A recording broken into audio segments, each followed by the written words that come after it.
Yes, Karthik. Yeah. Okay. So we'll just reiterate what we saw yesterday.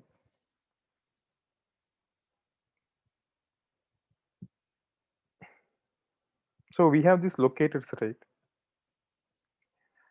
ID, name, XPath, CSS selectors, link text, partial link text, tag name. We just saw how to take a basic XPath and what is a CSS selector, and we'll continue with those things. So generally, we also saw what is ID is little faster compared to every locator because it is uniquely identified and is very easy to search for our Selenium. XPath is little slow, but also most widely used. CSS selector is powerful, but is kind of a tricky thing to use. Maybe that's not that much reliable. Link test and partial link test can be used anywhere. By CSS, there is some selector by just by using CSS, we just don't use that maximum because CSS tends to change actually. And by tag name also, we can select a particular element. Tag name is generally used to select a group of elements matching the particular criteria. Right. Uh, for so to take web elements, a group of web elements, then we usually prefer going by tag name. So we'll see some basic XPath example also. Uh,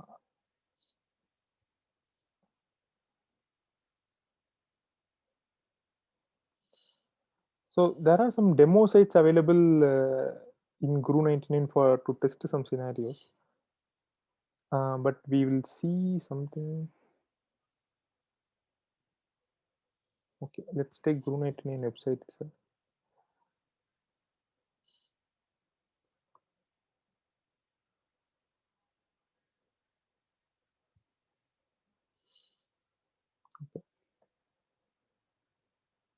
Okay, I'll quickly show another thing also. For example,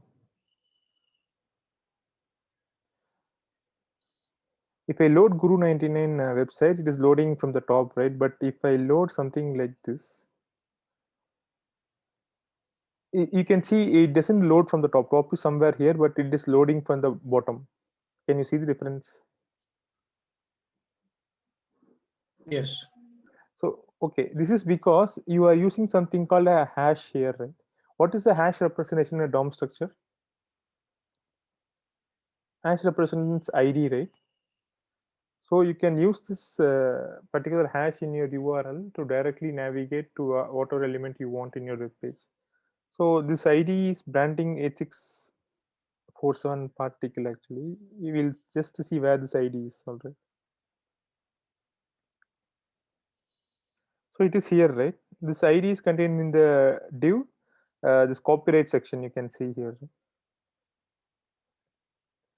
So because of we can pass this ID directly in our URL and make our website navigate to directly to the particular element. If you have seen some website, they would have everything in a single page web design, and if you click on any link, it will directly navigate to the bottom or in the middle of web page where the particular link or the particular section is. They just use that ID and directly hit that URL like this. So whenever you see a hash in your URL, it means they are using the ID of particular element to navigate somewhere. It's the meaning.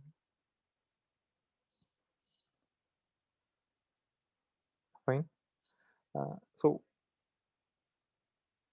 we will try to explore some elements here.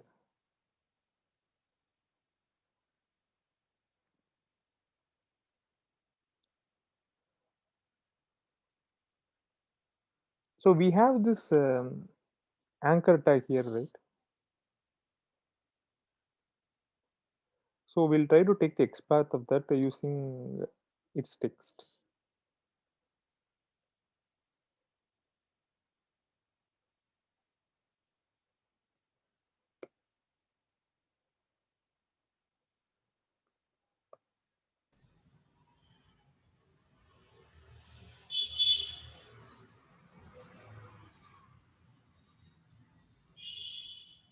So as we can see here,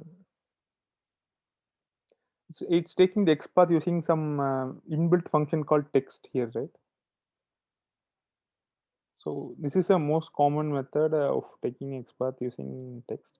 So in most of the scenarios, real-time scenarios, will be taking XPath using this text or contains text scenario only. Okay? And if I wanted to immediately navigate to the next sibling, we know the sibling concept, right? Let's say,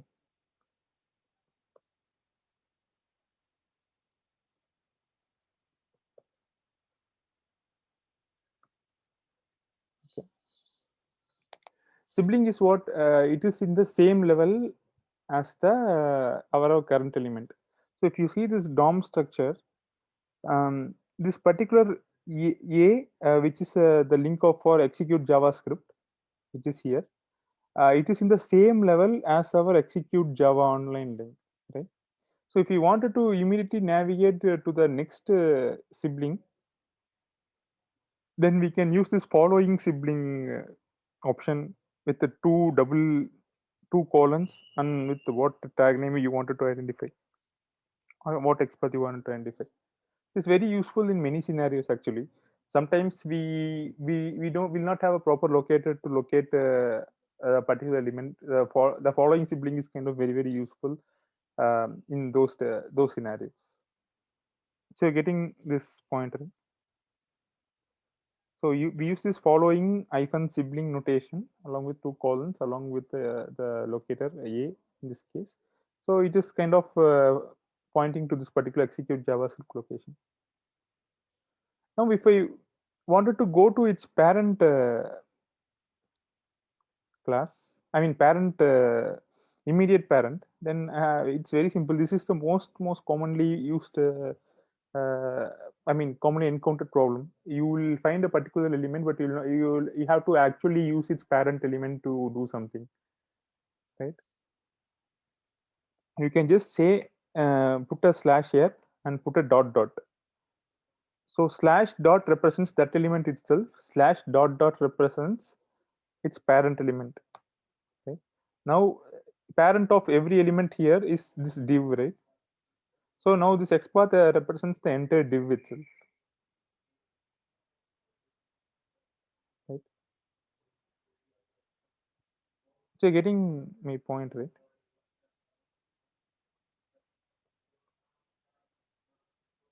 So if you want to find a child, uh, we don't know whether it's an immediate child or not, whether it's a child which is a subchild of another child node or not. For immediate child, you can use a single slash like this, and you can find its node directly. This h3 is the immediate child for this div, right? So we are able to find this h3 immediately. But sometimes there are scenarios where it is not an immediate child, so it's always safe to put double slash. So to find a child, it is always safe to use double slash. Double slash will check every sub nodes of the particular child nodes, right? So these are the most commonly used notations in XPaths. So we are clear until now, right?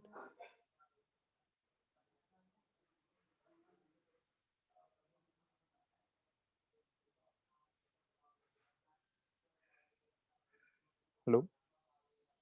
Okay.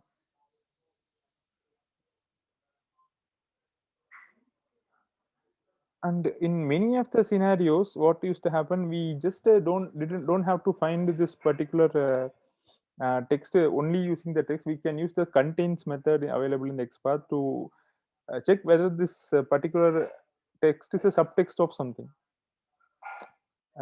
So that scenario is kind of more useful than just checking the text, because every time the text full text may not be reliable at all. There may be some break statements in between this text to push the text to the next level. Maybe I'll show this. Yeah, this is a good example actually. So if we wanted to find this text, right?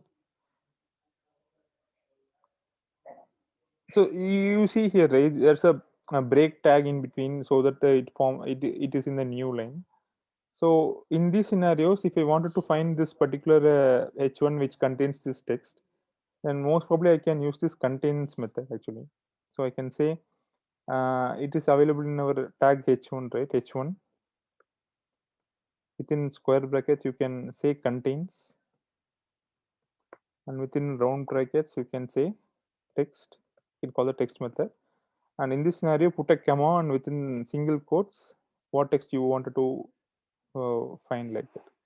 So I just wanted to find like cover. So it is taking, right? It is showing the thing, right? So our XPath is able to identify this particular element based on our contains text itself. Look, most probably in our real time scenarios also we'll use this contains text only. Right? So these are the major things which we wanted to know. Apart from that, we know this CSS selector, right? For example, if I wanted to select some element using a CSS selector, you just see this class attribute of any element. Generally, what you just do, you just say h1 uh, dot h3, right? It will select this element. You can see its element is highlighting. So it is saying, hey, you have this number of elements that is matching. In this case, our thing is matching with only one element. For example, if we wanted to match multiple elements, let's say, mm,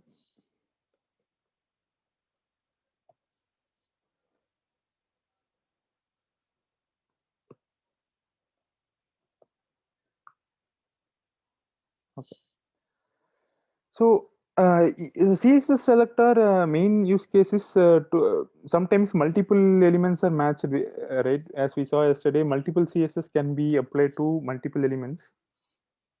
So if you see this, I have this class attribute with two, three classes, right? Form control and top for this input, just form control for this second input, and form control bottom for this third input, right? So now what happens? There are three elements that are matching to the particular thing. So you can just get it in the list of web elements, and you can iterate over there also. So if I wanted to narrow it down, then I can probably say dot top. So now we can narrow it down. So I'm using input dot form control, which will find all the I mean all the attributes from the class with the form control text or form control class that is applied. Um, and if you want to further narrow it down, we are using the second property of that class top. So so we take CSS also. Generally, we don't prefer CSS as we saw yesterday because this might tend to change. What the way? Sorry. Okay. Okay. Karthik, in the first line, we have top, so somehow we could, make it unique. But what if in the case of the second line, there's only class form control, right? Yes, that's the problem. If you generally use this particular form control, right? Mhm. You just cannot take the unique element using this particular because it doesn't have ID also. You're getting it right. Yeah, So yeah. now, if there is an ID here, then you can probably say hash and that ID name, some whatever like form something like this. But what happens is here is like this is also one of the problem of using a CSS selector. Yeah, this particular CSS class attribute has only one text, right? Form control. So we are not able to uniquely identify this particular element itself. So we are able to narrow it down for this first input, but we are not able to narrow it down for the second input. So in that case, for second input, what should we say No, we don't have to use the do CSS in selector here? itself. We don't even. It has other important attributes. It has this name attribute, right? So probably in this case, it is better to go with name. Driver dot find element by name. Or at the least case, you can, if you wanted to use XPath, you can use this placeholder attribute also. It is kind of reliable, right? You can just say input. These are attributes, right? For every attribute, you use at notation at placeholder.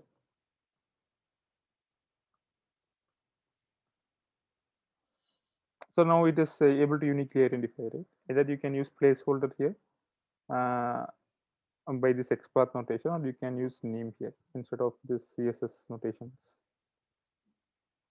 Now it is able to uniquely identify our elements.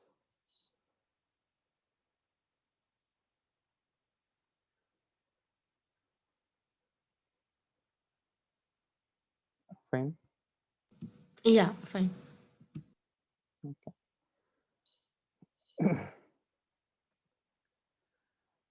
I think these are more than enough to start. And probably for link text, we just try to find something. Okay. We'll just try to execute this guru99.com using link text also.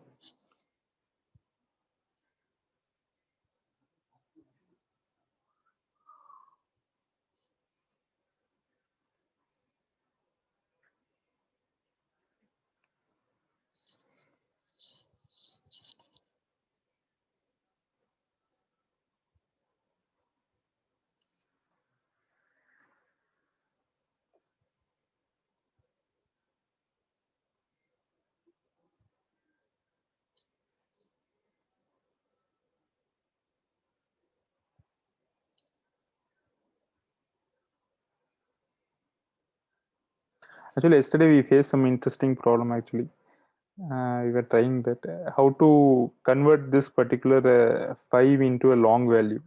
Actually, so this is how you do. Usually, you, if the particular string contains this dot and this triple zeros, those kind of things as a string, then get it as a double, and the double has this method called long value. So this is how you convert a string which is a representation of a double to a long. Long we know, right? What's a long? I think we saw that also.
We try to use this link text attribute actually.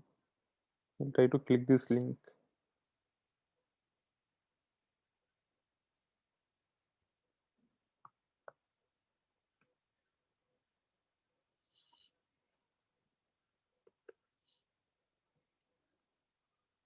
No, just click this and wait indefinitely. You don't have to quit the browser.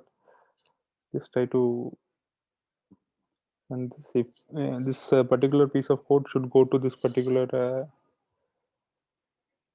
page. Let's see.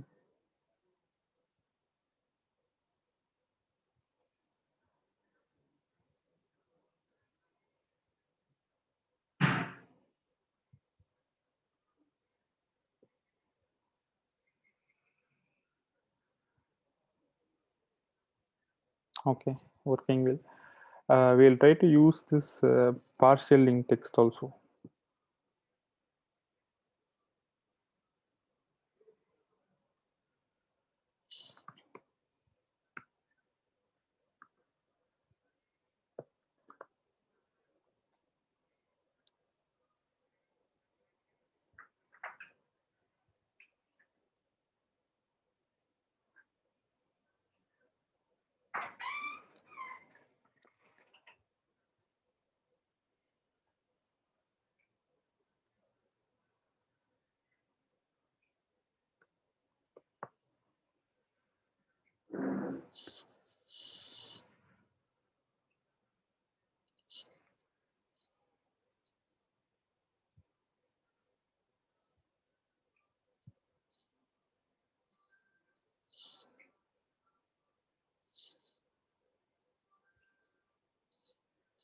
Okay. It is able to identify this partial linked test because Java ONL is kind of uniquely matched. Let's try to execute with only Java. I think this is an interesting problem to see.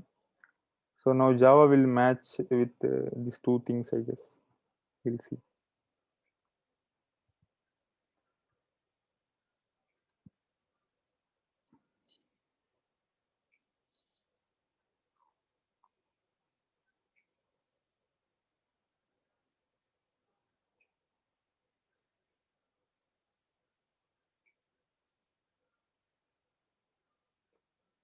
Okay, it went to a different link.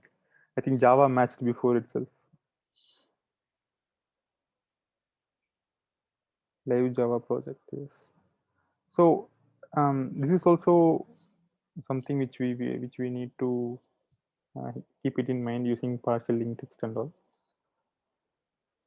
You're getting it right. Whatever the first element it is seeing with the linked text, partial linked text of Java, it is going directly there. I think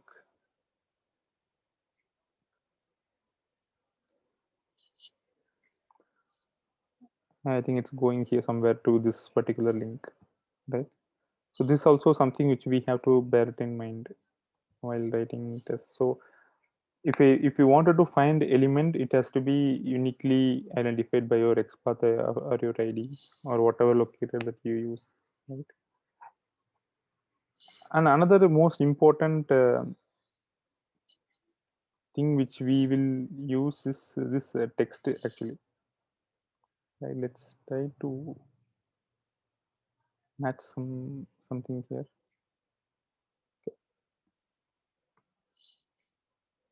Okay, this entire entire DOM has only one H1 element. We'll try to take the text of that actually.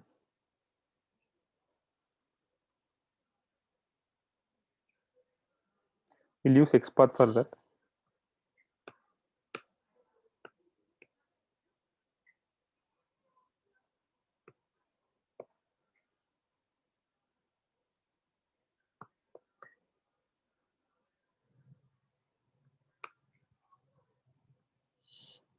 We'll try to print this also.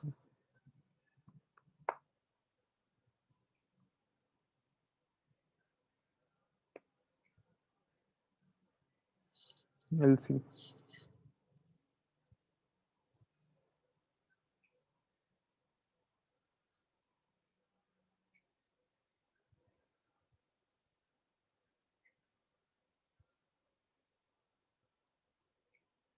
Okay, it's printing the particular get text, right? But what's the one funny thing about this get text is like in our real-time projects, there might be scenario that we are finding that element using the text and getting the text to validate actually. It doesn't make any sense, right? For example, let's say we are trying to close this. So even in many of the projects which I worked also, like uh, people tend to do these things. There are no right or wrong ways, but I know that this tend to avoid this particular thing. For example, if I wanted to uh, get this particular element, let's say I'm using XPath to find this element, right? Let's write XPath for this.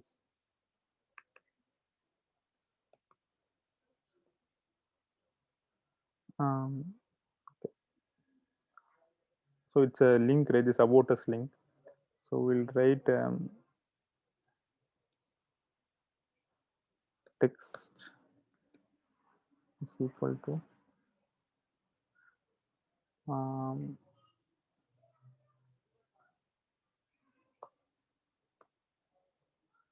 okay. So it is able to uniquely identify our thing XPath. Now what happens? This particular element is identified, right? We'll try to put this here. Next path, we'll try to replace this and get text and print. Right? We'll do driver.quit also.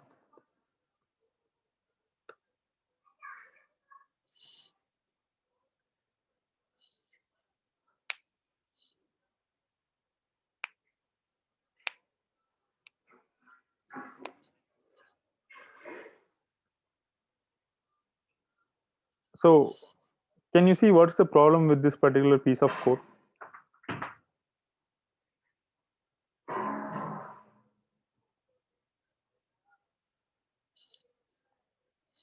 Anyone?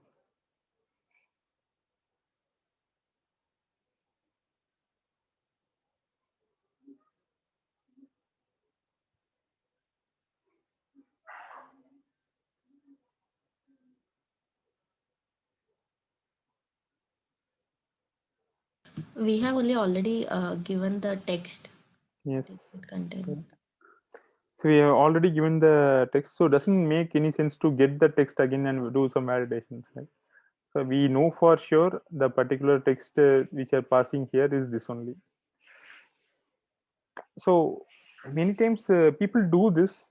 Uh, Actually, in some of the real-time projects, also many people tend to do this. Get this text and compare. Actually, they what they'll do, they'll get this text and just say equals uh, about us. It will be obviously equal only, right? There is no point of validating these kind of scenarios. So it is always a good practice to avoid these things sometimes, right? And with related to xpaths also, xpath is one of the most commonly used thing when you come to this tables and all, right?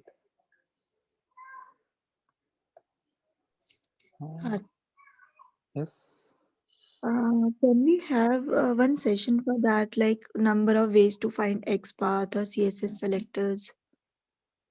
we are doing that only, right, Anshul, right?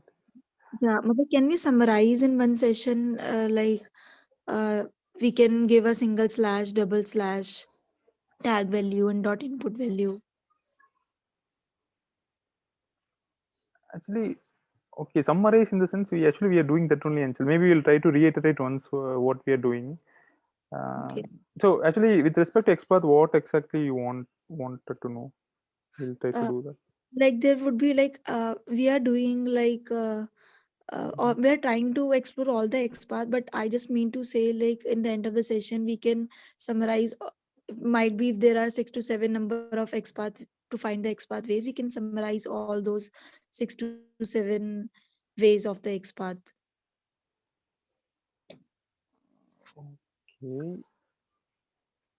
Okay, maybe we'll summarize all the locators itself in another session. Then we'll cover the expert detailedly, right? Okay. Okay.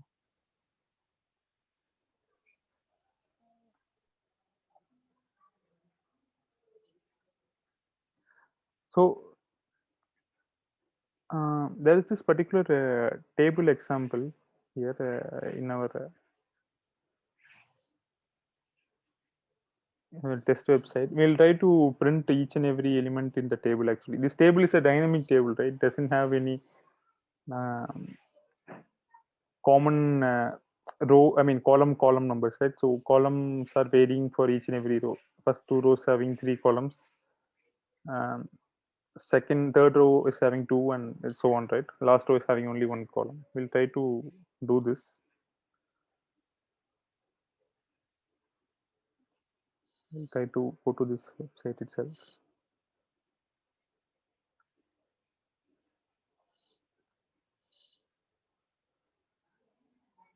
So we'll try to identify this particular table using this xpath.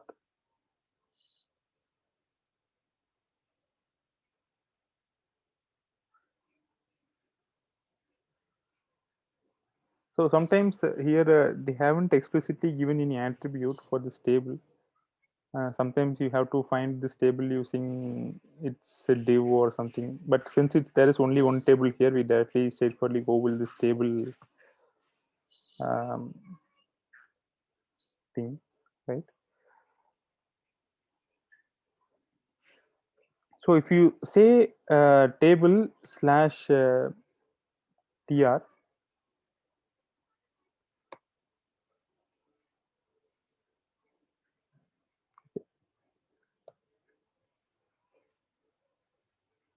T-body and yeah. So it is giving me the rows, right? It is giving me 5 rows are there. We'll try to take this XPath and put it somewhere.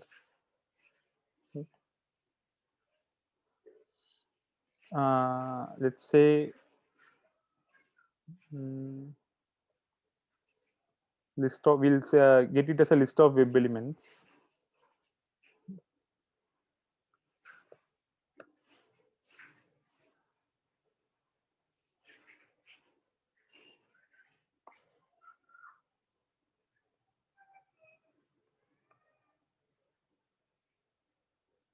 We'll import from java.util.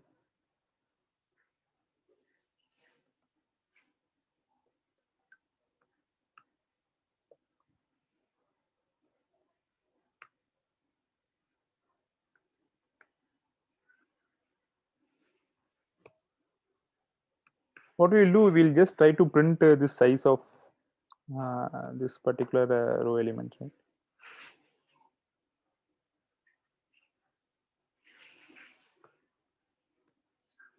We'll try to just run this and see what happens.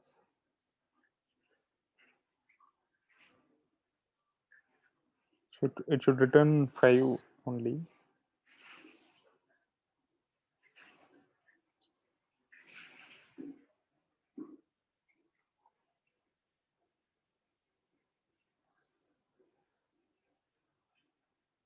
So it's printing 5, right? So what if I wanted to iterate over all the elements, all the rows, and find each and every print each and every thing in that particular table? So what I'll do is like, so I know the size now. So what I will do, I'll just iterate over this. I'll just use a simple for loop.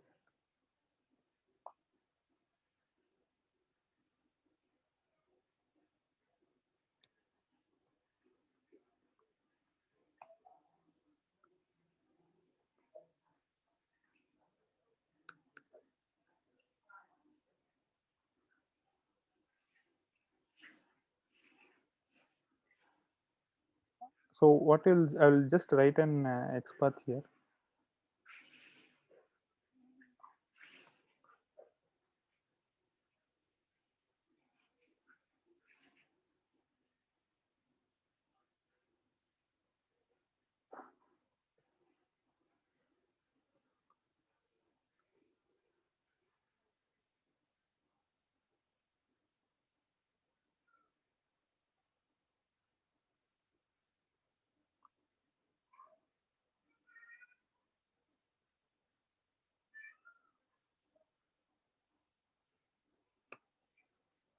We'll put it in the next line.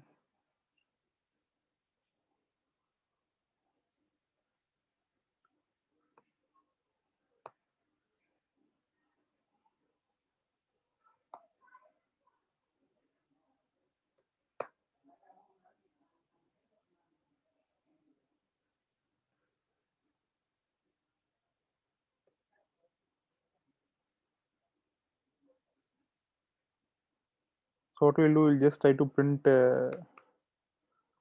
size of each and every column here. Right.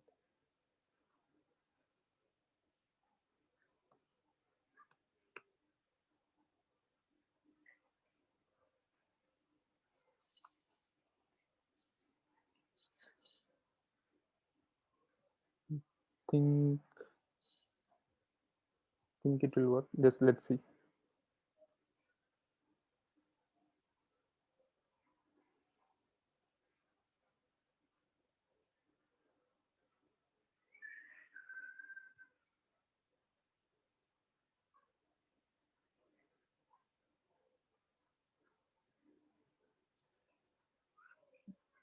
Okay.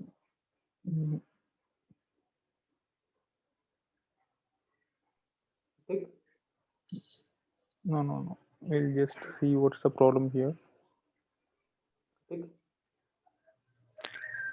Hello, Karthik, can you hear me? Yes, Shiva.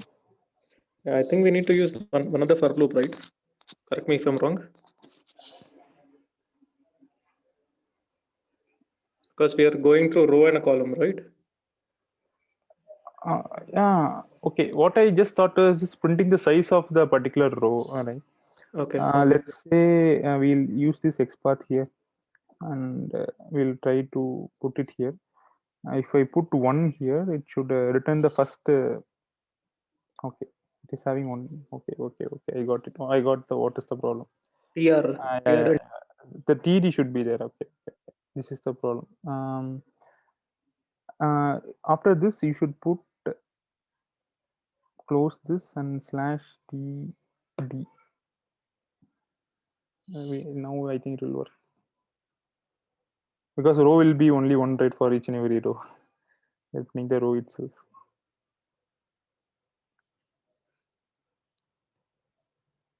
Just see. Yeah, now it's printing. So we saw this example, right? The first row contains 3 and second 3, third 2, fourth 3 and fifth 1. That only it is printing, right? So now what we'll do, we'll iterate over each and every column also and try to print its value. So instead of hard coding this as 5, I will just say row element dot size. So now it will iterate until 5. It will replace this I value here slash td. Now I wanted to use, now only we'll use one more for loop. Just print this.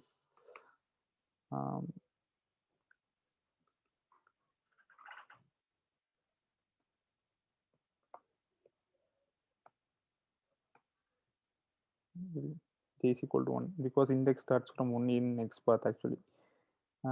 J is lesser than or equal to column element dot size j plus plus.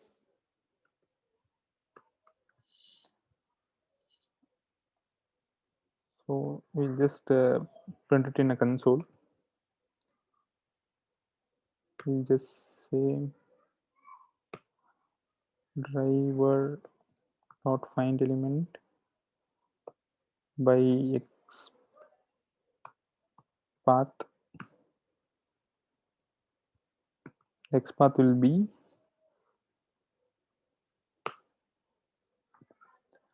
the same thing.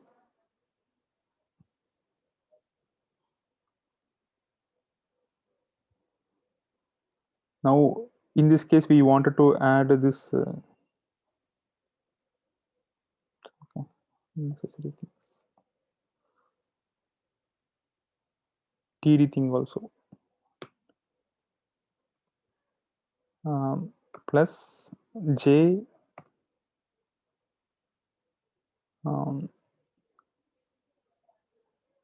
plus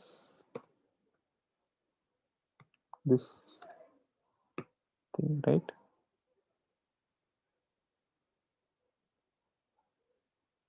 So we'll say dot get text. We'll just see what happens. We'll say driver dot quit also.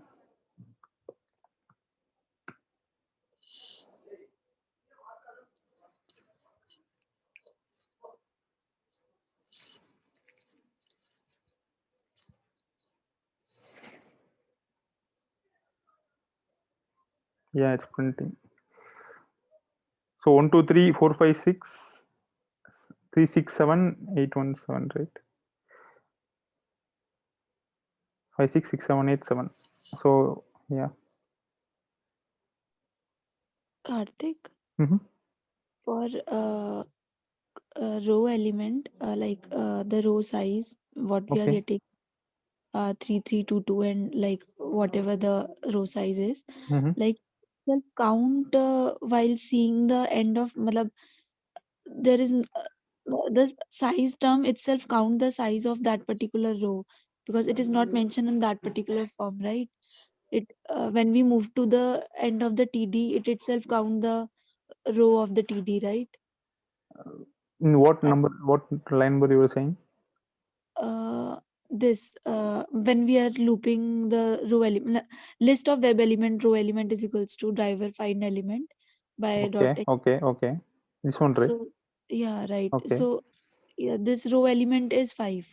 So it itself count the for each row matlab for the matlab it itself count, right? There would be 5 TRs, so that's why we have got row element of 5, right? There are 5 tiers because of that only we got that size of the row elements to be 5. So only we are iterating the size for that number of rows based on this value only. Okay. No, what's the confusion in this? Then he got it. No, we'll try to clarify. Like I'm not able to understand what's the exact question. No, actually, I itself got clarified while asking the question. Okay, okay. For better clarity of this, we'll try to print this also. Yes.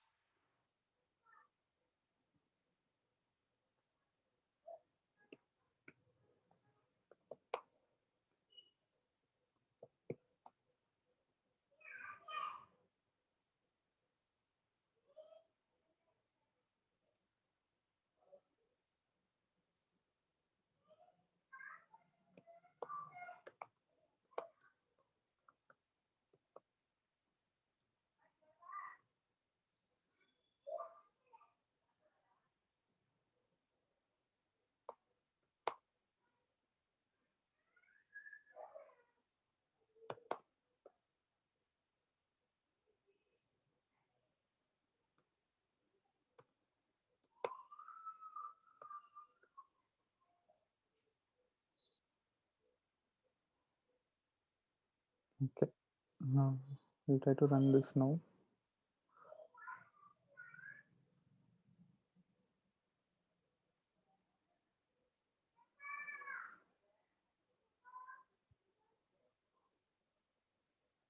Okay.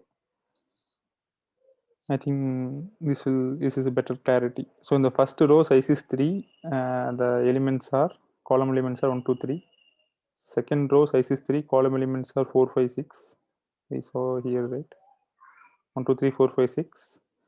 In the third row, column element size is 2, 5, 6, 6, 7, 8, and 7. Right. And this iterating over the table is also kind of most commonly used, most commonly asked interview question. Anyone encountered this? How do you iterate a table or in any of the interviews? I didn't started giving Selenium interviews. Okay. Okay. So in many companies, I have encountered this question, iterating over a table. So I thought it is important to cover.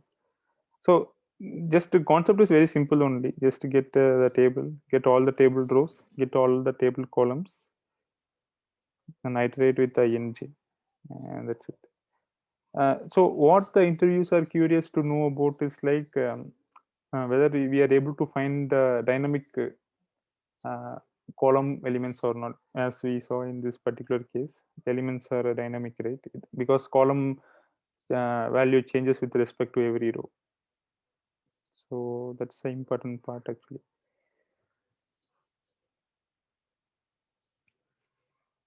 Another one important use case is like for this find elements.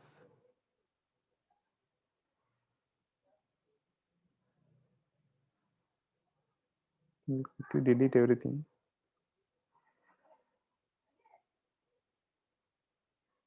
At least until this part. So we'll come to this Guru 99 website itself.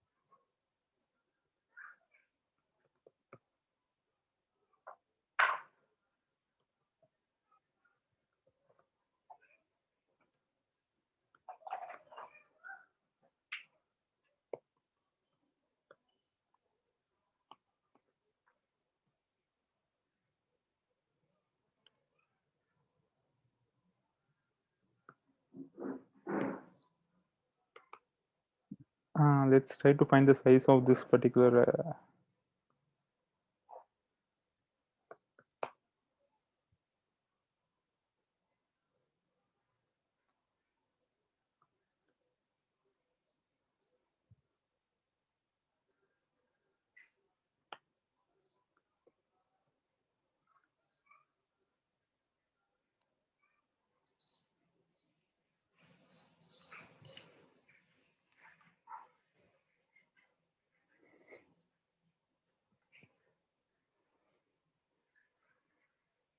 okay. There are 387 anchor tags in the particular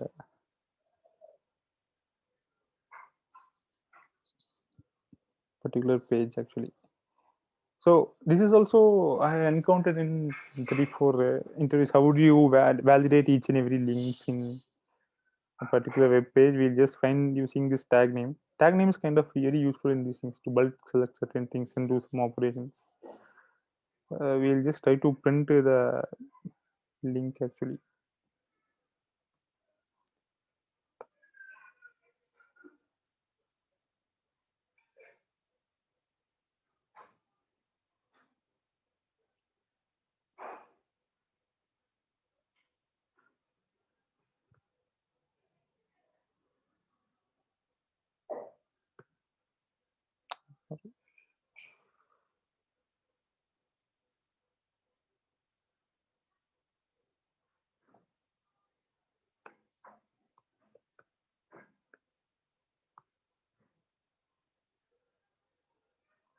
So okay, we'll try to do in this way,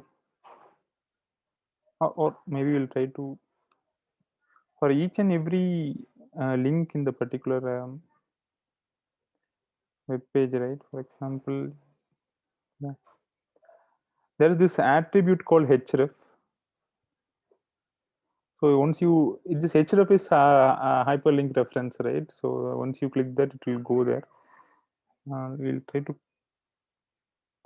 copy this thing itself.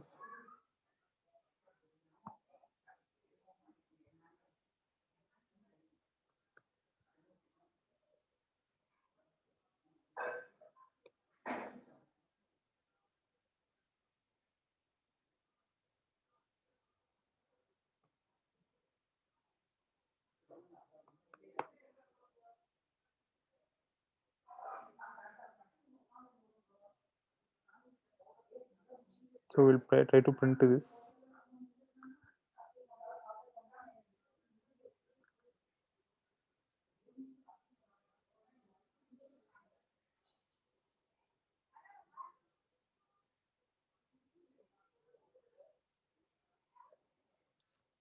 Okay, maybe we'll try to print href or some other thing. 57.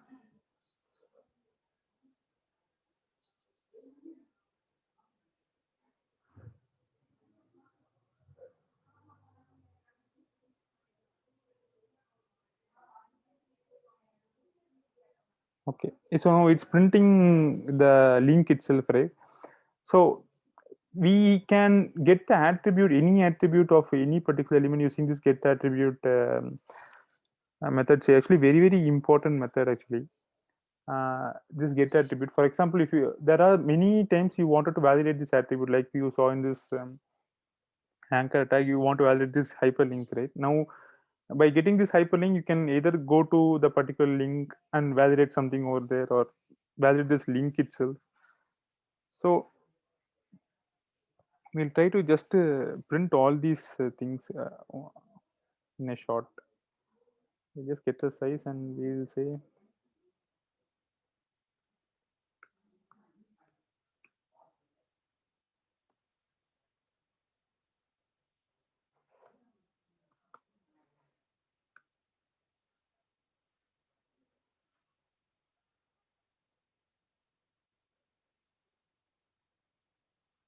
it's not in.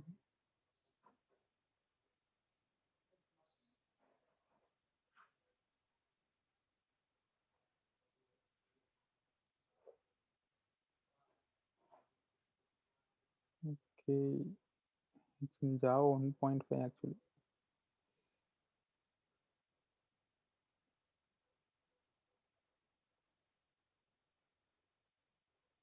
This kind of lambda expressions are available only in Java 8.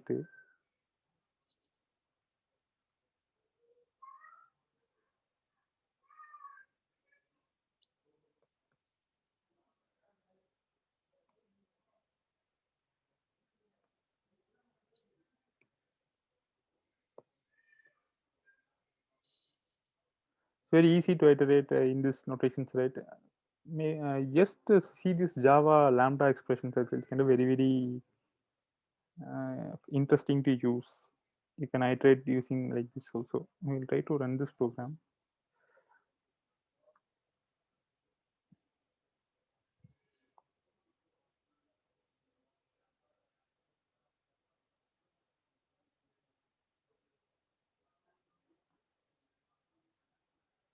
Now it's printing all the links, right? Actually, one of the thing which we have to note is like the system.out.println is kind of a costly operation. What I mean by costly operation is like it will take some time to do that, because you just navigate to the system.out.println. It has many inbuilt function calls and synchronized methods, so that it will take some time to actually execute. So always try whenever in our real time projects, whenever we are having these logging frameworks or this printing in the console, we should try to minimize that um, to an extent, like maximum possible. So it's printing all the links that are available in the Guru 99 website. So it's kind of useful to know certain these things. Maybe it is also useful to explore certain links in certain websites like Guru 99. It is easy to get these links and all, right? So it's also easy to validate these things also. Either we can go to a particular link or validate something there. So this is also kind of a commonly asked interview questions. How you validate each and every link in a particular web page. So there's always a get attribute. Get attribute is not only um, for link. It can be, you can get the attribute of the title also if the title is there, right? So get at if a particular element can have any number of attributes. So it's not only restricted to one particular attribute called href. You can get as number of attributes as many as there in the particular web element. So get the attributes kind of very useful to get the attribute of any element at the runtime. Attribute something like this is a tag, right? A is a tag name. And whatever the properties that you are giving over inside this tag is an attribute. Li is a tag name. Class is also an attribute. Style is also an attribute, right? So these are the attributes of a web element. So we'll quickly iterate over what we saw. We saw like how to go to the immediate parent, how to go to the sibling, how to go to the child using an XPath.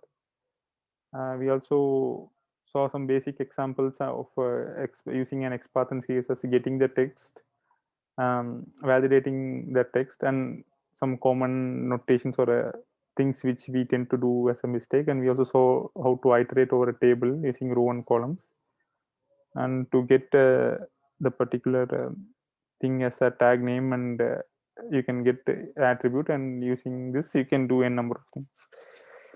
We also saw this also, right? I just try to show this println.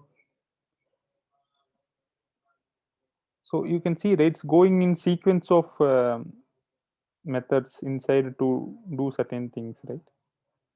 2-3 method hierarchy, call hierarchy, right? Right, it'll flush, see how many things it's going, right?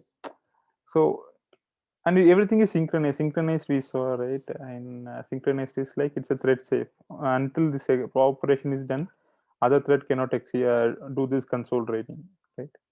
Why it is synchronized? Because in console many things will be printed. It should not overlap, right? Your thing should not be overlapped. If 2-3 threads are accessing this system.out.println and trying to print something in the console, you will get some jumbled text, right? You'll get something here, something there. So it's kind of a mixed response. You'll not be able to identify what is the proper text or what's the proper logging that we are actually doing. So this type of console logging scenario should be always synchronized and thread safe, right? Um, I think we can wrap the session for now. So, Karthik, can you explain okay, that lambda expression once again? okay. See, lambda expression is nothing like we can iterate this particular element using this regular for loop also, right? Yeah, right. Either you can use int I is equal to 0, um, I is lesser than this size, right? Linked elements dot size, and I plus plus, I plus plus, and you can do whatever you want here, right? With that I. So what we'll do now, we just use this uh, index to get all these elements using this I, right? Dot get of this I. We'll use this I and dot get attribute. You're getting it right. So this is a regular for loop. What is a second for loop is like for each loop, right? Uh, for each loop is something web element.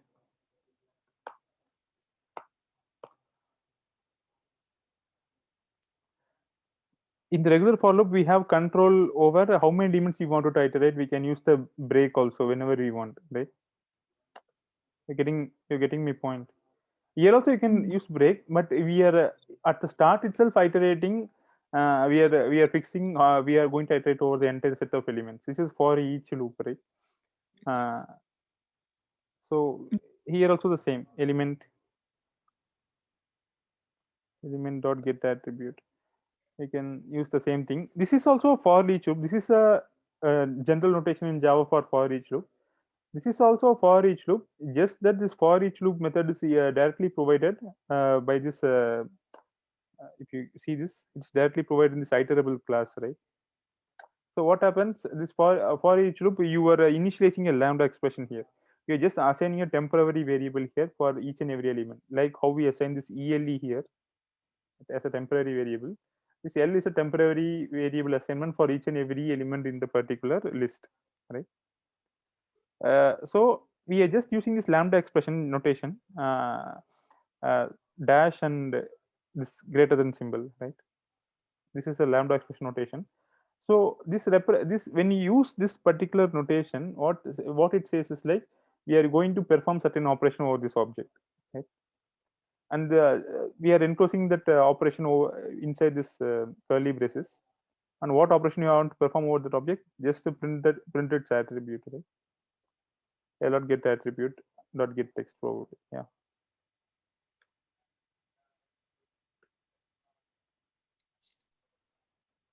So we are not So, providing the end element. It will loop till it itself ends, like in yeah, for yeah, yeah, yeah. loop. For And each, it is also for each loop only. Just we are using this lambda expressions.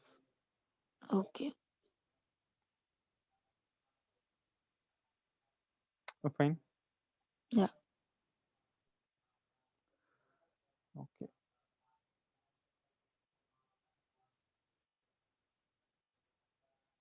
So this is the thing. So any other thing we need to discuss?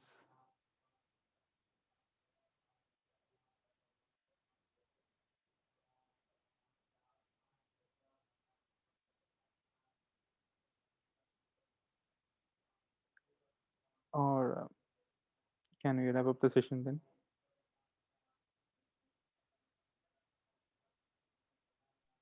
Yeah, Karthik. Okay. Okay. Thank you for joining. Right, Yeah, everyone. thanks, Karthik.